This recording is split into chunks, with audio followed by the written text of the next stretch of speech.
জান খাইবা?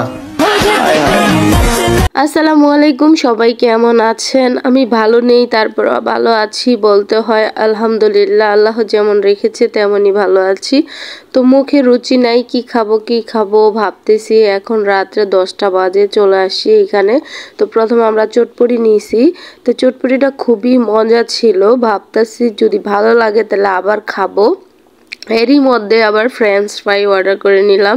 তো ফ্রেঞ্চ ফ্রাই তো আমাদের মামের অনেক বেশি ফেভারিট একটা খাবার।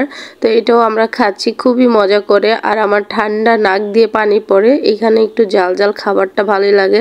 এইখানকার এই ফ্রেঞ্চ ফ্রাইটা আমার অনেক বেশি ভালো লাগে, উপরে একটু বিট লবণ ছিটানো থাকে, খেতে অনেক মজা। আর নিছিলাম হচ্ছে ফুচকা।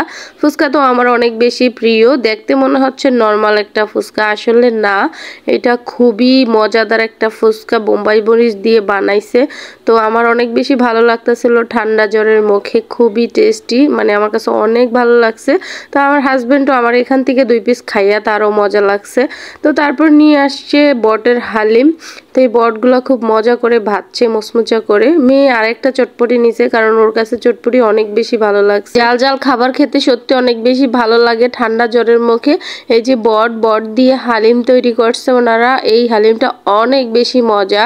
তো ওই দিনকা এখানে ঘুরতে যাওয়ার পর আমার হাজব্যান্ড 1 প্লেট নিয়ে খাইছিল 50 টাকা দিয়ে, আমার কাছে মজা লাগছে, তাই আজকে বললাম যে আমি হালিমই খাবো। পরে উনি আমার জন্য হালিম নিছে, উনিও খাইলো, বাচ্চাও খাইছে, খুবই মজার ছিল হালিমটা, এত সুস্বাদু ছিল। আসলে হোটেলের ভিতরে যে 100 টাকা বা 80 টাকা দিয়ে আমরা যে হালিমটা খাই, ওর চেয়ে অনেক ভালো ছিল, 1000 গুণে ভালো ছিল। আমার মনে হচ্ছে যে আমার জ্বরটা পুরো ভালো হয়ে গেছে এই খাবারটা খেয়ে। আজকে কেন জানি আমার বড় বড় হোটেলের খাবারের চেয়ে বাইরের খাবারটা অনেক বেশি ভালো লাগছে। আর আমার মনে হয় বড় বড় হোটেলে যায় এত বেশি গাদা টাকা নষ্ট না করে বাইরে খাওয়াটা অনেক বেশি ভালো। আজকে আমি অনেক সুন্দর করে সাজুগুজু করছিলাম, লাল 3 পিস পরছি, তারপর লাল চুড়ি দিছি, হাতে একটা ঘড়ি দিছি। তো আমি ওরকম ভাবে ভিডিও করতে পারি না, এজন্য ভালো লাগছিল না, কারণ অন্ধকারের মধ্যে ভিডিও করলে দেখাই যায় না, এজন্য হাতটারে একটু নাচায় নিলাম। আর এলাকাটা খুবই সুন্দর ছিল, আমরা অনেক সময় ঘুরলাম। সত্যি বলতে আমার হাজবেন্ডে দিনের বেলা একেবারেই সময় পায় না, তাই বেশিরভাগ সময় আমাদেরকে রাত্রেবেলা ঘুরায়। আর রাত্রেবেলা ঘুরতে আমার অনেক ভালো লাগে, কিন্তু ভিডিও করতে পারে না, এটাই খুব খারাপ লাগে, কারণ স্পষ্ট দেখা যায় না, অন্ধকার।